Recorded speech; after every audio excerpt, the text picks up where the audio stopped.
We heard something similar from Mike Wilson in a note yesterday, so certainly there are some knife catchers out in this market, but not Stuart Kaiser over at Citi. Yeah, there's a huge divergence of views here. The rationale he uses, and by the way, we're getting close to that 5,500 level. The rationale Kaiser uses is the VIX curve, showing you that you're going to get more volatility ahead. He does recommend a few hedges that are worth pointing out. XRT, which is a consumer-focused ETF, he recommends buying puts for consumer spending. IEF calls, which is a treasury ETF for growth, and puts on the QQQs, as we've been watching here. And the idea there is to hedge your downside risk in big tech. And so pretty fascinating ways to hedge. Gold has not held up, for example, the last couple of days, finally getting a bid today. I love, though, that he says we do not recommend buying the dip. That said, 6 previous risk-off signals do have strong 3-month forward returns. At some point. To Shonali's point, we're getting close to levels where it's hard to ignore. 5,500. If you're expecting to end the year at 6,500 or 7,100, as John Stoltzfus, you know, it's getting attractive. I feel like he was a little softer on that call. Yeah, we might get a revision there, but it still stands for right now. All right, that's it for Open Interest today. Tomorrow we have Muddy Waters founder Carson Block. This is Bloomberg.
From the heart of where innovation, money, and power collide in Silicon Valley and beyond, this is Bloomberg Technology with Caroline Hyde and Ed Ludlow.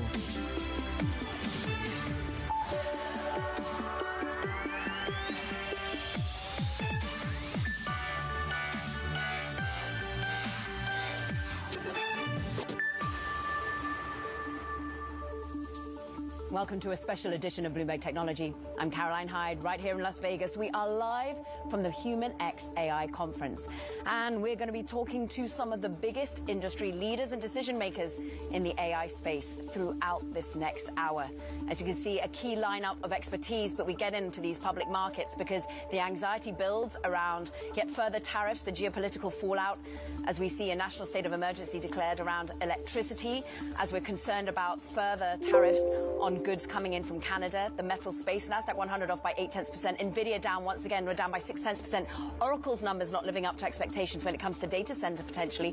Tesla higher by 0.5%. Remember, this sank more than 15% yesterday, but President Trump says he's going to be buying a Tesla, as he sees some of the concerns surrounding Elon Musk and how it is feeding into the demand side that UBS picked up yesterday of Tesla's cars going into the full year. But let's move on to also the discussion of how the public markets feed into the private markets. How does one think about the startup space as we contend with this growth anxiety, as we contend with tariff anxiety? Let's bring in Alfred Lin, Sequoia Capital Partners, someone who thinks about seed, about early stage investment, has been at the forefront of artificial intelligence investment before many others. And Alfred, look, how does the public market feed into the private market from your perspective right now? Well, Caroline, thank you for having me on the show. This is a great honor to be here.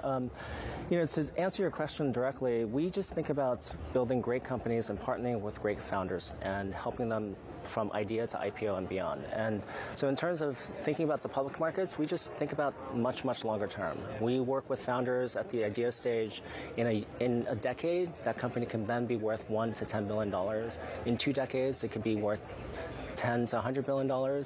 In 3 decades, like for NVIDIA's case, in Google's case, in Apple's case that we backed very early on, they become potentially $1 trillion company. And so yes, markets can go up and down. There might be sort of bumps in the road, but I would just encourage your viewers to think about the long term. And when you're behind a megatrend such as AI, it can last for a long period of time. But that megatrend needs infrastructure, and it needs electricity and power. That's one of the key anxieties of Andy Jassy, for example, at Amazon, saying his constraint on AWS is power. Is it something that your CEOs are contending with, how to ultimately sustain their growth paths? I think it's something that they think about, and it's something that we need to work on, and there are a lot of great minds working on it. It's not something that I'm an expert in, but you're right. Power is something that we need in data centers, and the bigger the data centers we've built, the more powerful the models we've been able to build, the more powerful the applications, and so I'm sure it will get solved.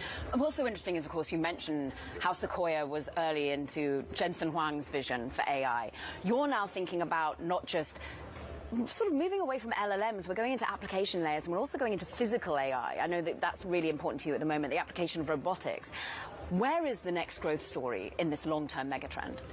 Well, I think let's break this up. I think there's still lots to do in the foundation layer model. They're not done. These companies like OpenAI that we backed early on, they're still continuing to build the foundation model layer. That allows the application founders to build applications that we've not seen before, and we will continue to see innovation there. Will you continue to see private rounds for those sorts of companies? Is there ever a point at which they've just raised too much money in the private markets? It goes up and down, but the point is that over time, these companies are always surprising us in the long run on what they're capable of doing. Sure, in the short term, they may surprise us technology tends to surprise us in the opposite direction, but in the long run, it always surprises us in the positive direction. And in terms of many of the companies we work with, they're just providing automation to a lot of workflows today. That's what we see today. So companies that we work with, such as Clay, they're trying to help salespeople with their leads and automatically enriching their leads so that the salespeople can focus on actually growing their business and contacting the right leads. And with Commure, their ambient scribe is helping doctors focus on care, not the administrative work. They listen in the background, take notes, and yes, they take the notes. It seems like something small, but then once you take the notes, they can code the medical codes properly for insurance claims. And that just allows the doctors to focus on care. And we're going to see more and more innovation because we are left to do some of the more interesting things that humans do better than machines. So you're looking at still LLMs, still then looking at the application layer. What's been interesting is we have had this FOMO feel in the latest alumni from OpenAI going up and starting their own company. Ilya, for example, potentially raising at $30 billion without even really a product out there or any revenue stream. Would you still back him at that sort of valuation? Are you doing follow-on investment? I think the interesting thing is if you think that something could be worth $1 trillion, whether it's the entry price today is important, but not as relevant as what you think the order of magnitude is in the future. And I think the order of magnitude that we think about today will surprise us in the long run. And don't forget, a decade ago, 2 decades ago, we didn't think $1 trillion company is possible. If you compound $1 trillion 20% year over year for the next decade, we will have 10, $20 trillion companies. So, you just have to think about the order of magnitude that is possible, and we need to change our mind space around that. Help change our mind space, because you have been seeing around these corners longer than nearly anyone. How can you see that Ilya is someone to back?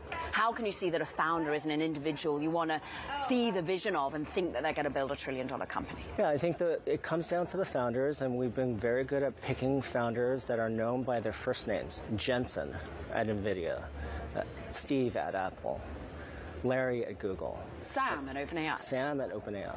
And today's founders are Ilya and Brian at Airbnb and Tony at DoorDash, and the list goes on and on. So these founders are special because they have a vision of the world that the world has the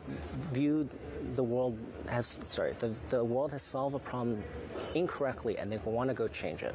Yeah. And we get the front row seat to see how they want to go change the future. Is Mira going to be a name that we know and one that you're going to back? You already know. Are you backing her? We're talking to her. You're talking to Mira. You're talking to Ilya on his latest funding round? Where are investors in Ilya's company? And you'll do follow on because he's building something of big vision. We'll consider that too. Tell us about the thesis when it comes to LLMs and then application layers and then the robotics and physical AI. What for you is going to be pushing us forward in terms of the next iteration of value coming from these companies? Are we getting to the stage that we'll see $1 trillion across all of those spaces, do you think? I believe that's to be true. And if you sort of go back in time, when I started my career, we thought that all the value will accrue to the software layer. That's why we invest in software companies. Yeah. But with today, the Magnificent Seven, all of them are both hardware and software companies, and some of them in the physical world. I think the physical world is going to be the next boundary that we're going to break, which is why I'm very excited to be here with Brad Porter from Collaborative Robotics. And it's interesting, of course, you've backed xAI when it comes to AI. Elon himself busy looking at robotics from his Tesla perspective as well. How are you thinking about who wins in the robotics space, or are there going to be countless winners and applications? As you know, that there are many, many winners when there's a megatrend, and so I believe there are going to be many winners in robotics. And yes, Tesla is building robots. They were building cars before. They also build software. And Elon is someone that we back across a variety of companies, such as SpaceX and Boring Company. And the physical world is something that we will continue to attack and make progress over the coming years. How frustrating or how illuminating is it when your founders are having arguments in public, like Sam versus Elon? Does that bother you? You can ask them those questions, but founders have a particular view of the world, and they like to express those views. So it's good that people sort of talk about what they believe and how they're going to sort of change the world through that. And I believe that discussion is always a positive thing. Who and where are they going to be from is changing the world at this moment when you think about China versus the US? DeepSeek, you wrote a very thoughtful blog about the impact of DeepSeek and the opportunities for learning from these powerful generative AI models that are going to come, and the innovation and the data and the efficiencies we're going to see. Are we going to see a so-called winners on either side and around the world? Well, I believe in humanity instead of one country over the other. I'm an immigrant to this country, and I believe that the way we operate and build businesses here is much more innovative. And so I'm rooting for the United States, but even more than that, I'm rooting for humanity to continue to progress. And the more progress we make here, the more progress that people in China want to make. And the more progress they make there, the more we want to continue to make progress. And so that just is the thing that I'm most focused on, which which is we're going to just make each other better. Competition has always made us better. And I believe in the United States and its ability in its free society to do things in much more innovative ways than almost any other country in the world. It's our innovation, it's our free spirit, and it's also our capital markets. If you think about our place in the world, we have, approximately 4% of the world's population, but we have a disproportionate number of the amazing companies, the most valuable companies in the world. We have a disproportionate amount of capital that we have and control and are able to invest. This is why your viewers listen to you and this show, because Bloomberg is the place where a lot of information about capital is talked about. Alfred, thanks. But they're listening to you, and they're listening to thinking about how the money comes back ultimately to your LPs, and it's going to be about exits. How are you thinking about the IPO market? How are you thinking about M&A? Boy, we just had ServiceNow and MoveWorks. M&A still getting done. Yeah, so I think that's a great question. Lots of people ask that, but I just want to sort of emphasize that at Sequoia, over the last 5 years, we've distributed over $43 billion back to our LPs. And so this is a business that, if done right, can generate a lot of returns for our limited partners. On top of that, I just kind of tell our founders, it doesn't matter what's going on in the public markets or in the M&A markets. Just focus on building a long-term great business. If you do that, as did Tony at DoorDash and Brian at Airbnb and many others are doing today, you will always have options. And that option may come in an M&A, that option may come in an IPO. I would contend that the IPO market is always open for great companies. What's interesting is we first saw AI come into existence almost in a not-for-profit mentality. And now we think OpenAI thinking about trying to restructure and become a for-profit entity more clearly. Is that something that you back, that you support, that you want to see clearer division of for-profit and not? If you go back in history, AI has existed for way longer than what you're talking about, which is OpenAI. I mean, Jensen was building GPUs way longer than what we're talking about today. And the first set of applications that were AI applications were something like AdWords that Google built, or trading platforms that many of your viewers and that work at large institutions have been using. Those were called machine learning. We just changed that term. For-profit, non-profit, those are just structures for accomplishing what the mission of the company wants to do. And I'm supportive of whatever the right model is to do that. But as an investor, I want to make sure that the equity that we invest in has appreciation, and that's separate from the mission. Well, you have an extraordinary realm of portfolio companies. You sit on some amazing boards, Citadel Securities among them, as well as Airbnb, as you say, and you've had a long history of being a founder and a builder yourself. Alfred Lin, we thank him so much from Sequoia Capital. We will now want to return to the public markets. Bonnie, get us up to speed. Well, we saw some dip buying early this morning, Caroline, but that changed pretty quick smart after Donald Trump said in a Truth Social post that he would be doubling the already planned 25% tariffs on Canadian imports of aluminum and steel from midnight tonight. That was a shock to the markets, and you saw the VIX spike up to past 29. Remember yesterday when it moved past 27, that was a major deal. Well, it was over 29. Now we are seeing some recovery. So right now we have more than 400 stocks lower in the S&P 500, about 100 stocks still higher. But the S&P itself, even though it's recovering just a little bit, still down about 9% since its high in February. The Nasdaq 100 now down nearly 12% from its peak less than a month ago. Remember, in Canada, there is a new incoming prime minister as well, right? In the next few days, Mark Carney is going to be sworn in as leader of the Liberal Party to replace Justin Trudeau.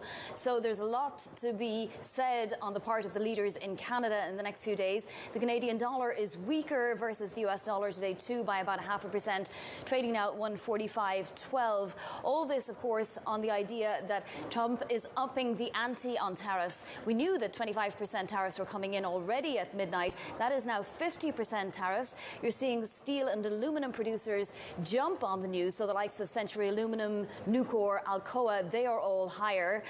But those other tariffs that were due to come into place in April, they're still going ahead. And Trump said he would substantially increase some of those on Canadian auto parts, if Canada doesn't drop certain levies on dairy products and other US goods. So there's a lot more to come before this story is over, Caroline. But we just... Vonnie, so appreciate you getting us up to speed on what is an underlying level of anxiety in these public markets. We want to return now, though, to the private markets and people building within that space. May Habib is a key founder, CEO, and indeed the co-founder of Writer, a generative AI platform for the enterprise. And I've got to ask at this time, May, when you're really seeing the growth accelerate for your business, when you're seeing more and more Fortune 500 businesses want to work with you, what are these CEOs telling you about the landscape, about anxiety about putting money into generative AI when they don't know when the next tariff is hitting? Yeah, there's no question that selling generative AI in the enterprise right now has to be an ROI first story, because these are the same CEOs who are telling the street that they're cutting OpEx and, you know, they're trimming down their teams. So it really puts a big focus on the kind of return. And the reality is, Satya said it a couple weekends ago, right? There's never been such a big gulf between what technology can do and then what's actually happening inside of the enterprise.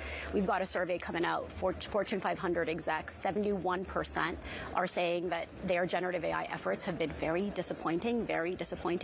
And so, you know, it absolutely is a big... Why is it very disappointing? Why is it so hard to bring this once-in-a-lifetime AI exuberance to bear on your productivity? I think we are bringing knives to a gunfight when it comes to actually building with generative AI. People are taking these really long kind of software development cycles, and IT is taking these projects to the business, and the business is saying, this is not really good enough to actually, right, benefit my work. So we take a very different approach. Writer is purpose-built for that kind of collaboration you need between the business and IT to actually deliver generative AI projects and applications and agents that work for the business. So is it sort of legacy software is the issue here? So it's the legacy tooling of building, right, these products. And so the LLMs are very, very powerful, but you need to wrap it with data, with workflow, with know-how, and that's just not happening right now in most IT departments in the enterprise. So help measure your success. How are you articulating to those you're going out and pitching and saying, you will get ROI with us? It's a very solution-oriented approach. So, you know, we're not talking about, hey, buy a full-stack platform, buy our amazing LLMs, look at us, how great we are. We're talking about actual end-user productivity and end-user use cases. So it's very solution-oriented. What's also interesting is you've set yourself apart from a pretty crowded field, I'm going to say, like agentic AI and generative AI in the workplace and enterprise seems to be everyone's lexicon right now. But you're coming at it from, look, we do something very different with the type of data we're using and the type of model building that we're going through. You're almost saying, like, actually, don't look at a reasoning model, look at our type of model. What is your type of model? Yeah, I mean, look at this exhibition floor. It's literally hundreds and hundreds of startups, and it's such an exciting opportunity. But when it comes to the enterprise, they are looking at the vendors that they trust, the ones that already have their data. But yesterday I was with a CIO of a Fortune 500 company where to hire an employee, they need to touch 100 systems. Only 10, 15 of them might be a ServiceNow application, right? So we kind of see ourselves as that Switzerland that ties together a lot of disparate systems when it comes to building these agentic applications. And it really is that bringing together structured and unstructured data together to build the tooling. But when we had Jensen Huang come out with his latest earnings, he tried to paint the vision of a new scaling law that's here because of reasoning models. But you're actually taking issue with reasoning models in the generative AI application right now. You think that self-evolving models is where we should go. Can you articulate what that is? Yeah, I mean, I love Jensen, and he just wants more tokens, right? And he's absolutely right in the spirit of what he's saying, which is the revolution is just getting started, right? The vast majority of enterprises are still not benefiting from AI. So imagine what's going to happen once they do, right? When it comes to the actual LLMs, right, what we're saying is the path to superintelligence is through self-evolving models that can update their training data in real time in response to making a mistake and then getting nudged by a user, you didn't get our process right? If we need to go out and retrain or fine-tune or, you know, rebuild a RAG pipeline every time a model is wrong, we are never going to get to the kind of superintelligence that's possible. What about the talent that's needed? At the moment, we've got a new administration that seems to be cutting funding for science in the United States, for universities and next-level education. Is that something that worries you, or is talent still rich for you? I mean, talent is a struggle no matter, what the political environment. We just opened up our London and Singapore offices for exactly this reason, to be able to hire outside of the United States. Most of our 400 employees are here, but as we look to double over the next year, we are definitely going to be growing internationally. What about inorganic versus organic? Every time you come on, I say, who are the startups you're looking at? What other acqui-hires can you do? Is it still rich pickings for you to buy other businesses? There are literally hundreds of startups that are doing really, really exciting things, that are finding it difficult to sell into the enterprise. We have kind of risen above the noise, and so there have been, some really interesting things that we're looking at as bolt-on acquisitions to the Writer platform. Come on, when you can announce some of them. Maybe it's always great to catch up with her, the CEO of Writer. Now let's return to where we're going next. Much more to expect from HumanX conference, but in the interim, looks what happened to Oracle shares after they had their numbers after the bell yesterday. There was disappointment. That 8% revenue growth that was hoped for was not quite matched. We're off by 5%. They did say, look, next fiscal year, the year after that, we're going to see 15%, 20% revenue growth. But in the here and now, they disappoint in terms of cloud infrastructure demand and sales return. From Las Vegas, this is Bloomberg Technology.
Welcome back to a special edition of Bloomberg Technology. I'm Caroline Hyde in Las Vegas. We're live at the HumanX AI conference, and we are keeping abreast of what's happening in public markets, because after the biggest sell-off for the Nasdaq 100 yesterday since 2022, we want to see what the Magnificent Seven is up to. We're currently bouncing around, up now 0.4%, but this is not the sort of bounce back that we anticipated after the hard sell-off of yesterday. Their anxiety is still there when it comes to U.S. growth, tariff pressure, and the latest that are being imposed, of course, on Canadian goods. Let's talk about what it means for the private sector vibes. And Rachel Metz is here in Las Vegas. Look, this is one of the biggest artificial intelligence gatherings.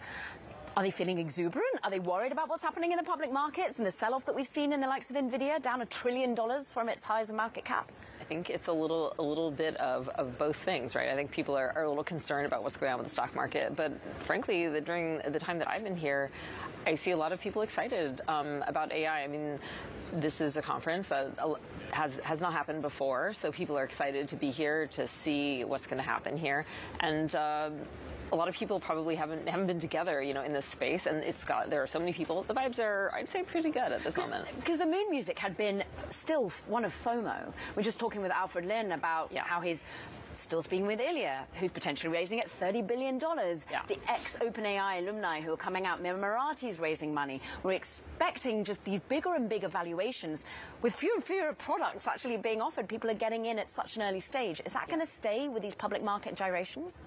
That is a really good question. I think it's a little bit hard to say, but it certainly is still the case that you only have, I think, a handful of people that are able to command these kinds of valuations, these amounts of money, without even saying, look, here's my minimum viable product. You know, like Ilya's company in particular, they have said specifically, like, we're not going to show anything, we're not going to roll anything out until we get to this extremely high level of a product. So I think you're not going to have a ton of people like that, but you're right that people are asking questions about just in general, like how much money should be put toward these things, especially if it's not something we've even gotten a hint of what it's going to be yet.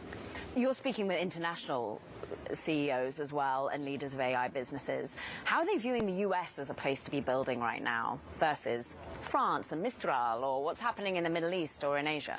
Yeah, I mean, I think people are feeling like it's not totally clear yet how things are going to shake out. I think there's probably a little bit of hesitation, but also I'm not sure that anybody is really saying like, oh, I'm not going to do that right now. And we're not worried about scaling laws? I mean, I think people should certainly be thinking about it, and for a variety of reasons. It's getting more and more and more expensive to build larger AI models. That also uses more and more resources. So I think you see people thinking about, well, how else might we be able to build these things and make them both powerful and cost-effective and also decent for the environment. Rachel Metz is going on stage very soon. We thank her for joining us live from Las Vegas. This is Bloomberg Technology.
Welcome back to the special edition of Bloomberg Technology. We are live from the HumanX AI conference in Las Vegas.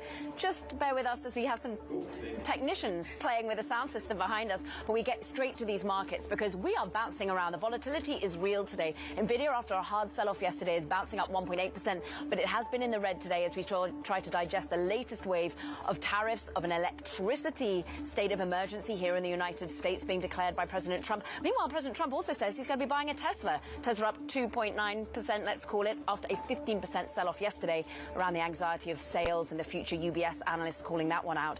Apple down 2.8%, even as they unveil, well, as Mark Gurman unveils that they're going to be bringing us a whole updated operating system across Macs, iPads, and indeed iPhones come WWDC in June. Not enough to settle some of those worries about the Siri implementation with AI, and indeed, what's happening with the Google DOJ investigation as well. Yesterday, it seems as though the current DOJ in this current administration still looking at stopping any flows of money going from Google to Apple. But let's dig into just where the mindset is right now. How are CEOs feeling? How are HR departments feeling? How's the labor force? Sarah Franklin is the person to talk about it. Lattice CEO, where it's bringing artificial intelligence within the HR spectrum and ultimately helping companies navigate progress within their business, culture within their business. But right now, I have a feeling maybe the AI output is have fewer people.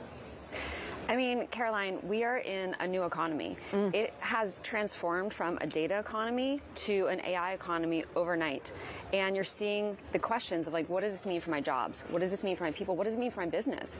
And everything you were just talking about as well, how it's impacting public policy, tariffs, everything with electricity to fuel the economy. The AI economy is real, and it's very much about jobs. And at Lattice, we want to put people at the center and the success of people at the center so that AI can be helpful for a people-powered future. And what are you seeing then? You are one of those people and voices who, against the grain, came out and said we are going to have new co-workers and they're going to be artificial intelligence.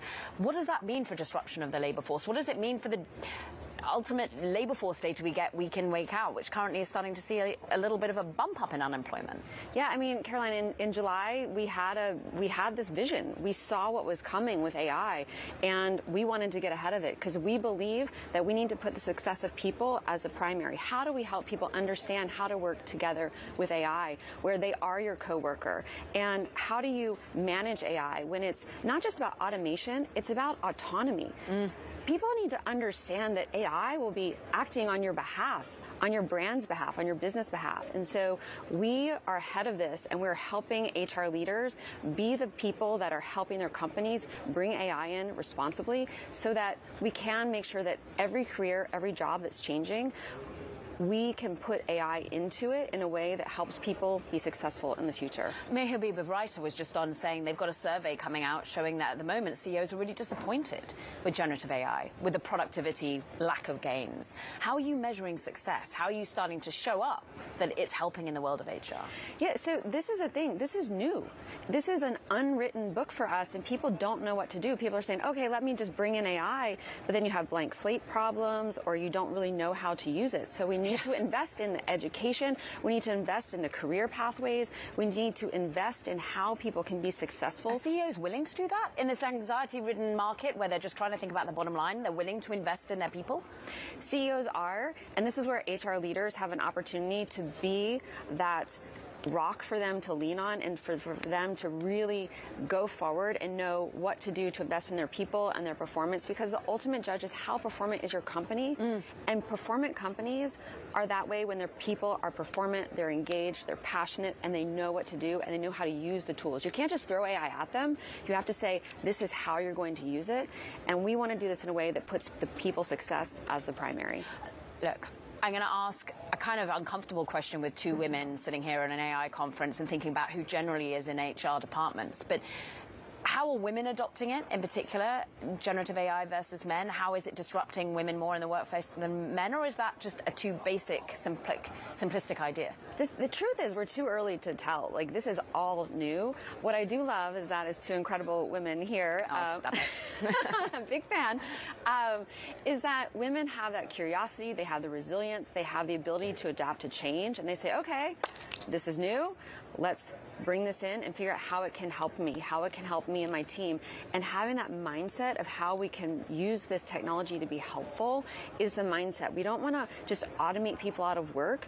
We want to bring people into the future that we're creating. And this is a massive responsibility that we all share, because we can't just create technology for technology's sake. We have to create it for the better of the world and for the better of business and for the better of people. But will people be automated out of work? Jobs are going to change. It is no question.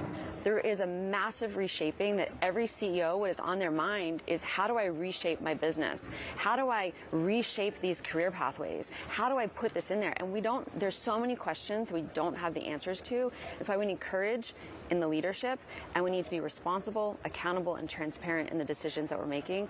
And that's what Lattice helps all HR leaders do as they're bringing AI into the workforce. What about your own talent and bringing on people into your own business at the moment? Is it rich pickings as people reorientate their own businesses? You came from Salesforce and they're busy trying to get rid of some talent to bring in more AI talent. Is it fierce to get hold of the people you need?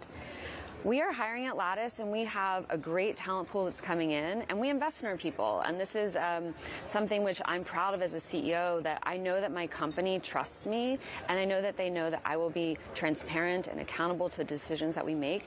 And yes, investing in the people. We need to also, as leaders, invest in ourselves. Like, we are not immune to this. I mean, who's to say that we'll have AI salespeople or AI CEOs? Who knows what the future will be, but we all have to embrace this change, and we all have to embrace AI in a way that it is just a reality. It is in the workforce, and the question is, how do we make people the primary benefactor? What about globally speaking? Is there as much adoption and willingness to bring it into the HR space in Europe, in Asia, as there in the United States? You know, again, it's early days. What I see is, from my vantage point as a tech CEO, is that the globalization that AI provides us, it really helps us to battle the misunderstanding that we have when language is a barrier, when culture is a barrier. And that's something that I personally am optimistic about, is if we can use this technology in a way to help us collaborate better, remove misunderstanding, understand nuance better. And that's something I'm hopeful that bringing AI into the workforce, it can help us have better understanding. You've been ranked as one of the fastest growing companies, private companies out there. What is holding back growth at the moment? If you could ask anything of the administration, of the markets, of the environment, what would it be? Uncertainty.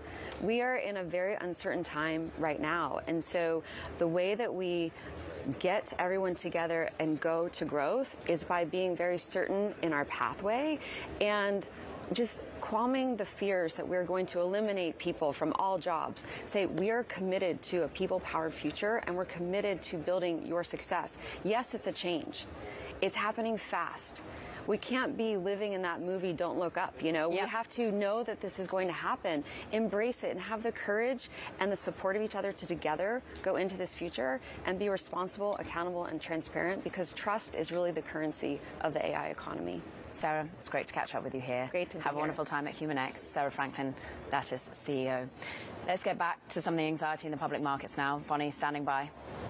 Caroline, we're off our lows, but that dip buying that we saw at the beginning of the session today for what was looking to be a better session after that awful sell-off yesterday had a bit of a pit stop. This after President Trump tweeted on Truth Social that he was going to double tariffs on steel and aluminum imports from Canada from midnight tonight, and that's double the 25% that were already due to come into effect. This, of course, in response to Ontario's move to place a levy on electricity sent to certain states in the United States.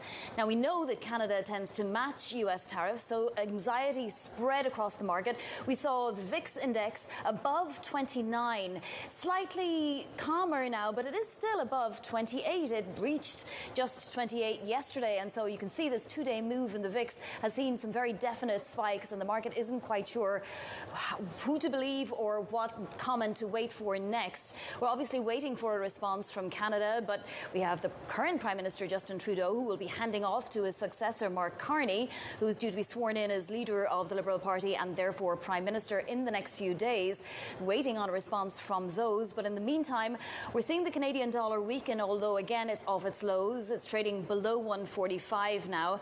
And we're also seeing shares of steel and aluminum companies higher along with some of the market today. Century Aluminum, for example, as you can see, up more than 9%. And you've also got Alcoa, Nucor and US Steel rallying off the back of this idea that the US will literally import any Canadian steel at a cost of more than 50% higher than it would literally today. We have car makers down as well. The other story of volatility that I want to point out today too, Caroline, is the crypto story. We had crypto trading at $76,000 a coin briefly earlier. We're now back well above $81,000 a coin, and that is helping crypto-related stocks. Fonny, we thank you.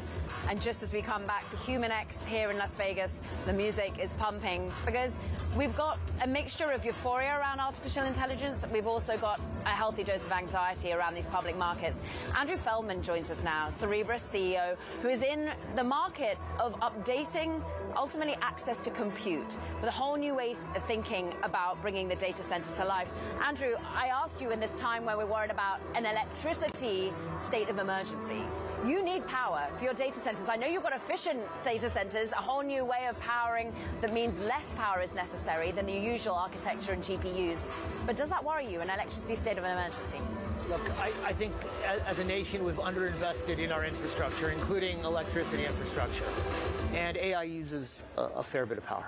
Yeah. And even companies like Cerebras, who have the most efficient compute in the market, we use a fair bit of power. And so it's not unreasonable that the administration recognizes that power is fundamental, AI is fundamental, and that they have taken some steps to, I think, to eliminate some of the red tape. It takes a long time to bring up new power plants and to deliver those to new data centers. Has it been holding your growth back? I know you've just been deploying in places like Oklahoma City and Montreal, but has the power infrastructure been an issue? Absolutely. Where these facilities are and how limited and how scarce they are is limiting everybody in the industry right now. These are hard to find, they're expensive, they're driving up the cost of AI. About half of the cost of AI is attributed straight to power. And so I think if we can do a better job at the infrastructure level, then as we provide more compute, right, across the country, we will benefit from AI as its price drops. Well, let's just remind people of your CS3 system. Ultimately, this is a way of bringing compute in a different way with a much smaller surface area, ultimately, than your usual tech stack and a usual set of GPUs. How is that selling into this narrative? How are you able to distinguish yourselves? Because you need less power, because you need less space as well within a data center. That's right. So we chose a very different strategy. We chose to build the world's largest chip, 56 times larger than any previous chip. That meant we had to move less information, and that allowed us to use less energy. And we are awash in demand. And we're buried in demand right now. Where from? Well, we just announced large customers like Hugging Face, like AlphaSense, like Perplexity, like Mistral. Remember, AI is made with training and used in inference, and right now everybody wants to use it. And so there's tremendous demand for blazing fast, low-power inference, and that's what we're bringing to market right now. Mistral, a global player over in France. You have had a lot of exposure to a Middle Eastern player, G42. How are you changing that exposure? Because there have been some anxiety you were too dependent on them as a customer. Well, I think the way you catch three very large customers is to begin with one very large customer. And we began with a strategic partnership with G42, and that's been an extraordinary partnership. And they've been everything we could have hoped for in a partnership. We began deploying with them in the U.S., and through this deployment, we proved to the world that we could build some of the largest data centers, train some of the largest models, and deliver some of the fastest inference in the world. And that's opened the door for others. And now we're in conversations with the largest players in the world. They were a door opener for us and have been an excellent partner. Is that door wide open when you've got such rules rules is the AI diffusion rule, which potentially limits you selling into allies as well as so-called adversary countries. Look, we've been a big proponent and work closely with Commerce. That's a confusing rule, to be honest. Yeah. And it's if I understand correctly, it's not quite a rule yet. It's a recommendation to be a rule, and it will come in June, I think, as a rule. I think there are other ways that we could have achieved the same goals, but we support what Commerce, Department of Commerce says, and if that's the path, then that's the playbook we use. Do you think it will be, or do you think that they'll navigate away? All of it. My view is I think we can achieve the same objectives with a slightly less intrusive approach, and I hope they navigate away. But we weren't, as Cerebras, selling to China long before the rules said we couldn't. Yeah. We thought that was the right thing to do, and so we chose to follow our ethics. So we will do whatever's right. How will you do whatever's right within these public markets, who, of course, are eyeing an IPO? Is now the right time? I think there's a lot of things when you go public you can't control. Right? You can't control what the president says. You can't control sentiment. What you can control is how you run your company every day. You can build extraordinary technology. You can treat your people well so they want to stay. You can hire some of the best people from around the world. You can deliver and keep your customers extremely happy. These are things we can control. And whether you go out in a month or a year, those are things I think that fall into place if you build an extraordinary business. And that's what we can focus on. You can't control others' innovation.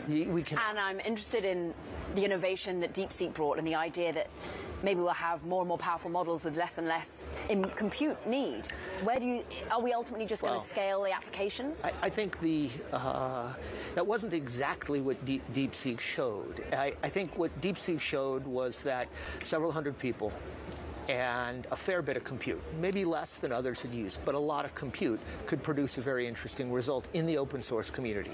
So building on the work of others, right? Work could be moved forward, innovations added. And I think that the public markets have almost always taken the wrong first step when the cost of compute comes down, right? When the cost of compute comes down, our market grows. And it's done that every single time for the last 50 or 60 years. And every single time the public markets have thought, oh, the market's getting smaller. But that's not actually what happens. When the cost of compute, when we can do more for less, new applications burgeon. And this is making the market bigger, not smaller.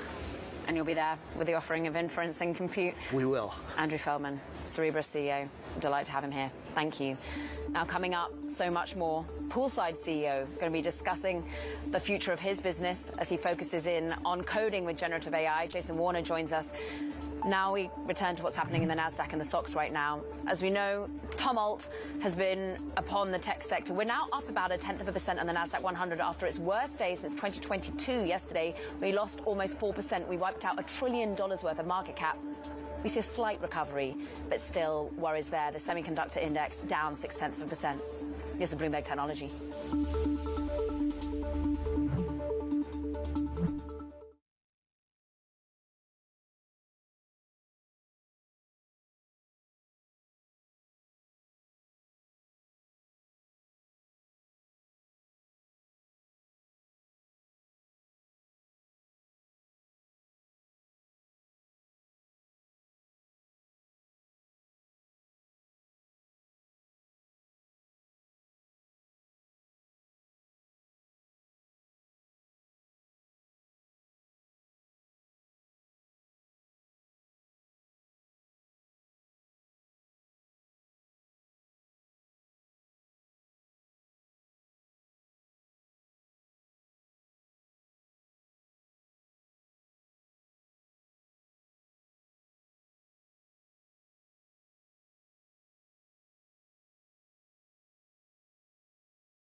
Welcome back to this special edition of Bloomberg Technology. I'm Caroline Hyde in Las Vegas. We are live at the Human X AI conference, and there is a tone of anxiety in the public markets that maybe plays into the private sector a little bit. When you look at a Magnificent Seven actually managing to be now up a percentage point, having been in the red in earlier trade, we try to understand what the impact of an energy state of crisis is for the United States, state of emergency, how that implicates data center demand. We try to understand what the latest tariffs on aluminium, on metals coming from Canada means for broader risk sentiment. But for now, some reprieve after a harsh sell-off yesterday as people sold their winners, and those winners are 2023 and 2024 with the Magnificent Seven names. But we want to think about the impact on the private stage and indeed what's happening in terms of innovation. It's not stopping, it's not cooling down. Jason Warner is here, Poolside CEO, of course, previously CTO of GitHub, which is now so embodied within the area of helping coders, helping engineers. You are building basically super intelligence for engineers going forward. How are you doing that? Well, first, great to be here. Thanks for having me. And yes, we're building towards a human intelligence future where artificial intelligence and humans live side by side, but artificial intelligence can do most of the things that humans can do. The way in which we do that is we have some proprietary research techniques. We have dubbed them reinforcement learning via code execution feedback. But for the layperson, what they need to understand is we're just going to give them the superpower to write software in the future. And anyone who currently knows, it'll feel like being augmented by 100x.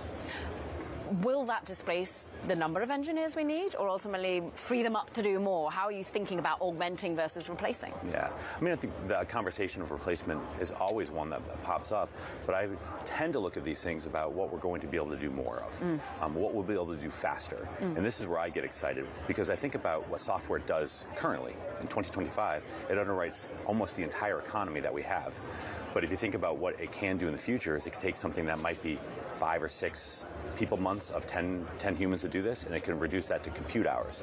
And that's great for someone like the biologist or the physicist or the person doing cancer research. And this is the thing I think about, compressing human knowledge learning into compute hours. You're not the only CEO we've recently spoken to who's thinking about giving super intelligence and superpowers to an engineer. And look, we just had Reflection AI on the show yesterday. How is the space? How is there an awful lot of startups trying to do the same thing or different things? Distinguish yourselves from the competition. They're all slightly different. The idea here with Poolside is more akin to OpenAI and Anthropic in that we're going after the thing that we might call AGI and eventually ASI. And so what we are at our heart is a frontier AI company similar to OpenAI and Anthropic. And we are pushing the boundaries on that. We're going via software for technical reasons. We don't need to get into that, but it's very technical reasons. And then many other folks end up in what I would call the AI consumer camp. There will be 5 or 6 very large winners who build out the core infrastructure of artificial intelligence, and the rest of the folks will consume the artificial intelligence produced by those companies. So you see yourself as an infrastructure player? Well, I see myself just right next to OpenAI and Anthropic. Okay. Do you see yourself as a valuation perspective right next to them? Because tell us about where you are in your funding needs and whether you're out there raising money to do this. Well, building artificial intelligence models is a capital-intensive game. So at some point, we always have to consider how much compute capacity we have. And that is a proxy for how fast you can go or how big you can go. So that's always going to be a topic, but right now we're really happy with where we sit. So you're not raising money? We're not raising money right now. What about compute? And what is holding you back right now? Is it energy infrastructure? Is it electricity? Is it access to data centers? What is it? I would love more time. Yeah. I would love more time for us to go do more experiments. But for the thing that I think about holding us back is really where we are in the world. If I can net this out into a different way, which is if we were in a world of infinite access to energy, infinite access to compute, and infinite access to data, we would be at AGI or ASI already. Already. But we don't have an infinite world. We have a constrained world, so we must make different choices. So my main choice that I have to make is how I spend my compute budget. So if you were to ask, my primary concern is always access to more compute. At the moment, where do you get your compute from? We have partnerships across a wide variety of folks, although our primary cluster is with Amazon, AWS Web Services. And is that largely US placed? What's interesting about you is perhaps people got you modeled up with a French company at one point. I know that you had team members there. Are you US domiciled? Where are you thinking about your future? We are and always have been a US company. Though we have a presence in France, we have primarily hired our AI researchers across Europe and in the UK. way. And so we have an office in Paris, which the entire team happens to be right now because they're doing an on-site, which we do once a month. But we're a U.S. company.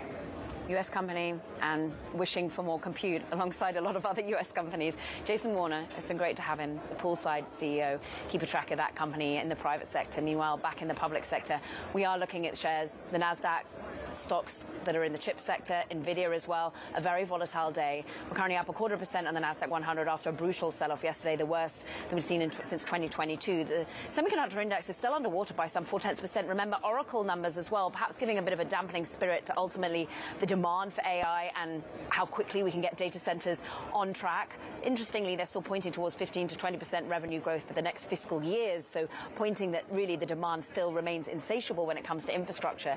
But thus far, it didn't live up to expectations. Nvidia, though, rebounding 2.6% after it's lost more than $1 trillion from its market cap in the last couple of months. Now, that does it for this edition of Bloomberg Technology, but we've got plenty more to come. We have HumanX coverage coming up at 12:30 p.m. Eastern, 9:30 a.m. Pacific. Vinod Khosla from Khosla Ventures, Snowflake CEO as well, joining us. This is Bloomberg Technology.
we are live from Bloomberg's World Headquarters in New York. I'm Shonali Basak. And I'm Tim Stenivek. Welcome to Bloomberg Crypto. A look at the people, transactions, and technology shaping the world of decentralized finance. And Bitcoin's been under pressure. It's been hit by overall market volatility and souring crypto sentiment. At one point, Bitcoin fell below $77,000. A big part of that crypto volatility coming from President Trump as he continues to take aim at Canada with tariffs.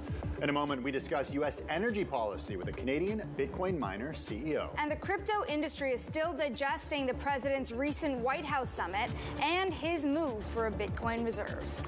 All that and more coming up over the next half hour right here on Bloomberg Crypto. First, though, a snapshot of the market over the past week, and it has been ugly. Crypto's been dragged down along with other risky assets by concerns that President Trump's trade tariffs against other nations could trigger a downturn in the U.S. Look at this. Bitcoin down 7.3% over the last week. Ether down 12.2%. You got Solana down 16%. You got XRP associated with Ripple, of course, down about 14%. Then you add in the news last week that the government will not use taxpayer money to fund a Bitcoin strategic reserve. That disappointed some in the industry. So you got selling across the sector. Now, as I mentioned, risk assets as a whole under serious pressure in recent days. The S&P 500, in fact, it's back to levels not seen since before the election. We're pretty much trading at September levels now. Despite some recent selling in Bitcoin, though, it's not actually the case.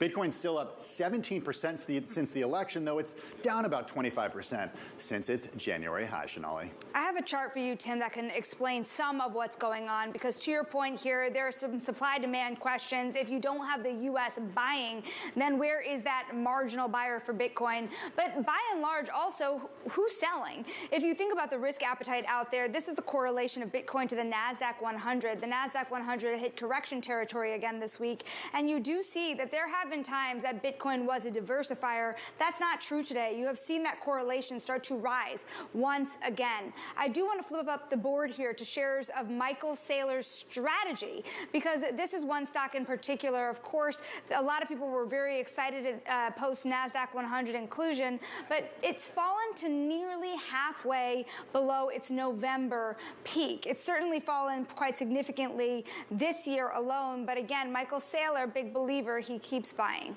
Just don't call it MicroStrategy, Shonali. Strategy, as you mentioned. Some of the hardest hit by the volatility are crypto day traders who use ETFs. For more on this, we're joined by Vildana Hajric. She's cross-asset reporter for Bloomberg. The thing about these ETFs, where they have leverage, it's all well and good. Well, the asset that's underlying is going up, but you have a few down days, and there's some serious pain. Right, we can see really significant double-digit losses in some of these. So these types of ETFs are relatively new. They've only been around for a couple of years, and what the majority of them offer is 2x, for example, of an underlying stock like Coinbase. When Coinbase itself isn't doing well, the 2x version, the ETF version, it just gets hit that much harder. And so we're seeing losses across a number of ETFs in what I'm calling the crypto and Musk complex. So it's ETFs that are 2x Bitcoin, for example, or 2x Ether. Those have been hit hard, but so have 2x Robinhood, 2x Coinbase, as I mentioned, 2x Palantir, 2x Tesla. So all of them are really seeing some major, major losses. Do we see, is there enough damage to kind of see a permanent, I don't want to say permanent, but to see like meaningful moving away from these products? It's interesting, actually, because when you look at some of the flows, because we can look at flows, obviously, into ETFs, some of them have seen inflows in recent days. So yesterday we had a really big down day for a lot of them, and some saw, marginal inflows. One interesting one is ARK. I think just because Cathie Wood has been such a big crypto proponent, but also an Elon Musk proponent.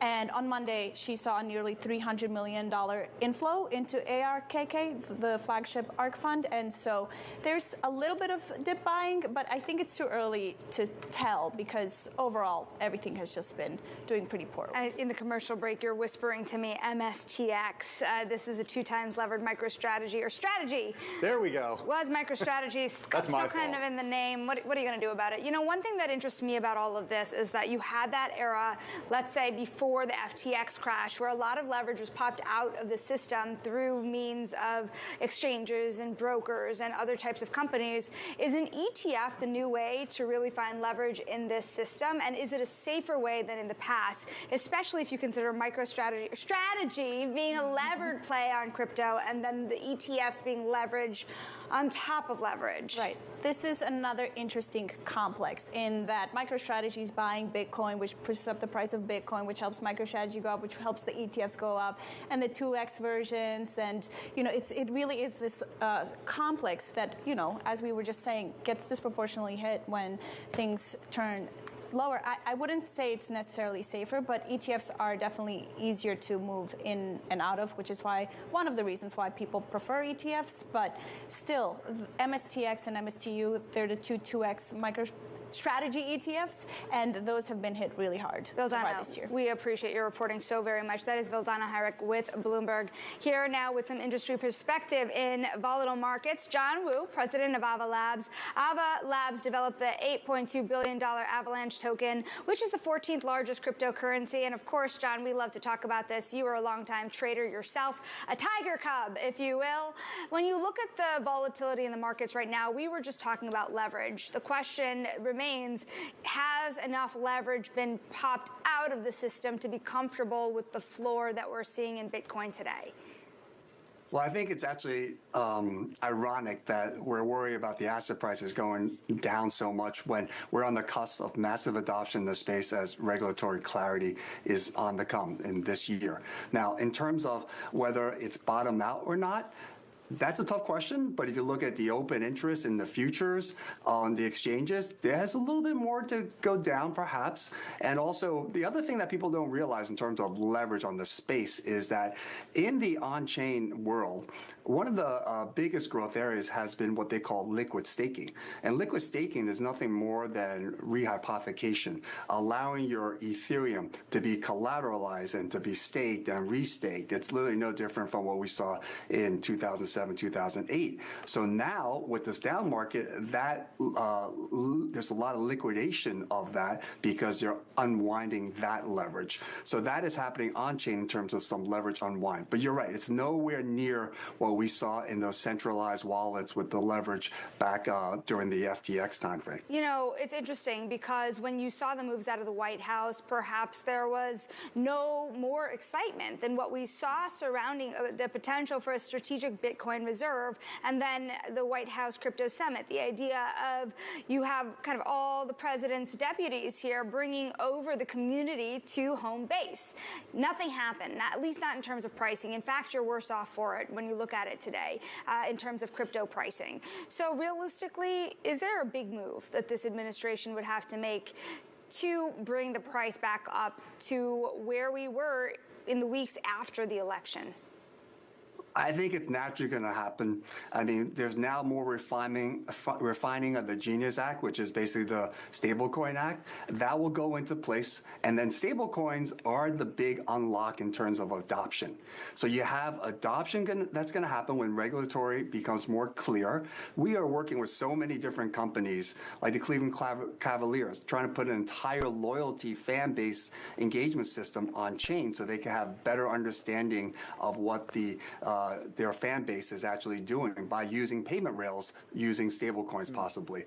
I mean, there's just a lot of adoption that will come and that will reverse a lot of this trend. There's also more access. I mean, today, Van Eck just announced that they register for a Avalanche ETF. That's huge. There's more access. It's a convergence of traditional finance with the crypto asset class. And I think people should be more excited than ever right now. Ironically, the asset prices are doing the opposite. John, be honest. Are you feeling a little left out that Avalanche was not included in the cryptocurrencies that were mentioned by President Trump? Not the strategic Bitcoin reserve, but this other stockpile, Ether, XRP, Cardano. Actually, Ether was left out too, I believe. And Solana. Well, this is the other cryptos that were mentioned, later when he said, I love Bitcoin and Ether too, for that stockpile. Are you feeling a little left out? No, we're not. He's very familiar with people who have been very in front of him. We've been very focused at Ava Labs to build great partnerships with Web 2 type people to work on the technology. I think he will know us, and pretty shortly, as soon as more of these partnerships that we're working on come to fruition. We helped Apollo tokenize a private credit fund. That's another example. We're working with BlackRock on BUIDL. So he's going to know us because of the excellence of the technology and the BD. Are you getting what you want to see from this White House, from the regulatory environment here? Yes. I think the speed with which they're moving and the people that they're putting in place, David Sachs, and spearheading a lot of that, I think he's doing a great job of creating a bipartisan environment because we don't want things to be reversed in 4 years or 8 years. So yes, he is, and he's actually keeping to all his promises. I have to say one thing. I don't think that announcement of the executive order on the Bitcoin reserve is not. It's not bad, really. It's not that bad. It's the first step, and they're not going to. And they shouldn't be using tax dollars. I mean, reserve should be used to stabilize a currency, worry about inflation, hedge against inflation, in other words, and supply of critical assets like petroleum in the past. So I think he did the right thing. To the point that me and Tim were making earlier, this kind of other set of crypto assets, it is confusing. To the point you were making, you have President Trump saying he loves Bitcoin, he loves Ethereum, but Ethereum left out of the language ultimately. And a lot of people in the crypto community pointing that out as well. What's the future of Ethereum here? I mean, this is an asset class where there was a lot of excitement, particularly after you saw the spot ETF movement move away just from Bitcoin to also include Ethereum. But if you have more crypto assets potentially included, then does it take away some of the luster? Yeah. So first of all, Avalanche is Ethereum compatible, so we're always welcoming the success, and it's still the biggest chain out there in terms of activity on chain. Take Bitcoin aside. So, but the reality of what you're saying is there has been a lot of new supply of new chains that have come across, either L1s or L2s. We've seen that over the last year or two. That's actually contributed to this sell-off. There's just a lot of supply out there. And in fact, the VCs who helped create that supply, their unlocks are actually happening as they vest. So that's not helping the situation in the short term, at least. So there's more competition, and that's actually should be good for this space because people are going to have to up their game on the technology. All right, John Wu, always good to check in with you. John Wu, president of Ava Labs. Coming up, the U.S. is making significant shifts in policy with regard to crypto and Canada. We're going to be talking with someone who sits in both of these worlds. His company is mining Bitcoin in Canada. We got Bitfarms CEO right after this. And we'll get you all the details on last week's White House Digital Asset Summit. And President Trump had met with some crypto leaders and urges lawmakers to pass stablecoin legislation. And to access all of the latest data and news on crypto, check out CRYP Go on the terminal. This is Bloomberg.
Electricity in Canada certainly in the headlines today. President Trump saying he would increase steel and aluminum tariffs on Canada to 50%.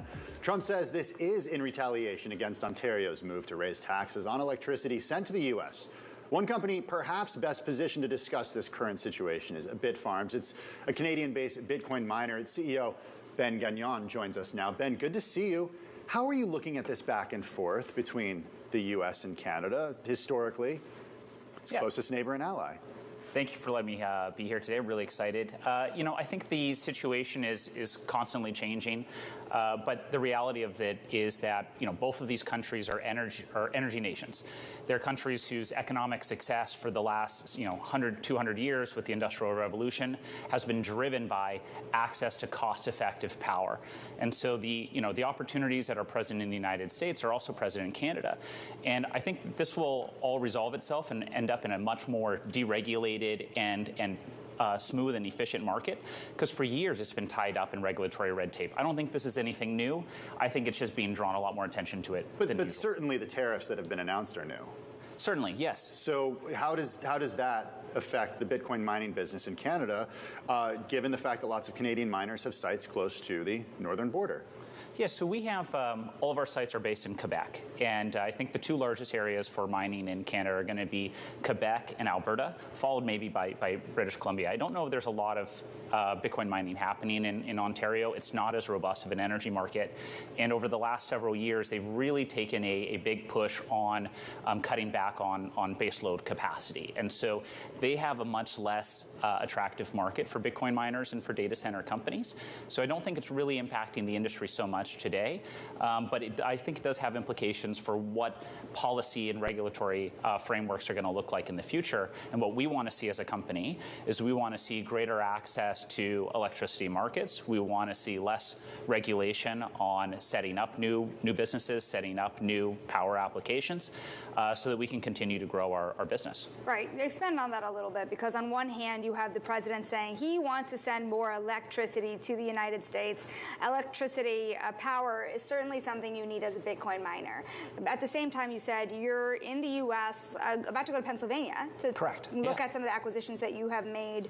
When you look at the locations across the U.S., when you're thinking about the power needs, it's a local business, right? I mean, does what happened at the White House really impact the way that this works on a local level for you, given the power needs that are required to expand? Yeah, to a certain extent, of course it does. As a business, we don't really control our revenue from Bitcoin, right? The Bitcoin price goes up or down, and that's out of our control. What we can control as a business is our costs. And so it's really important as a Bitcoin miner to focus on controlling our cost of energy. And one of the ways that we can do that is we can look for pockets of energy that are underutilized, that are used to power heavy industry, which has been outsourced to other countries over the last 20, 30 years. And so maybe not so much anymore. I mean, that's at least the hope. Well, that's the pendulum swinging back, right? And that's why the Bitcoin miners are so much in the spotlight right now, because for the last 4 or 5 years, they've been heavily investing in all this energy infrastructure that used to power aluminum smelters and steel refineries and all this stuff which was outsourced. Now, Bitcoin miners have these assets, and as the pendulum swifts back to America, those assets are now in high demand. You mentioned acquisitions. I'm thinking more broadly about acquisition potential, because, of course, you kind of separated last year from the idea of a Riot takeover bid. You left open the possibility late last year, but generally you turned the page. You did see Bitcoin prices. You said, what's in your control, what's not. Bitcoin prices have not gone as high as I think many people would have thought in the early days of the Trump administration. Would you look to consolidation at this juncture in order to gain scale, whether it's with Riot or anybody else? So we announced the acquisition of Stronghold Digital Mining, I think back in August of last year. And so we're scheduled to close on that later this month. We're super excited about that. We think that's going to open up a lot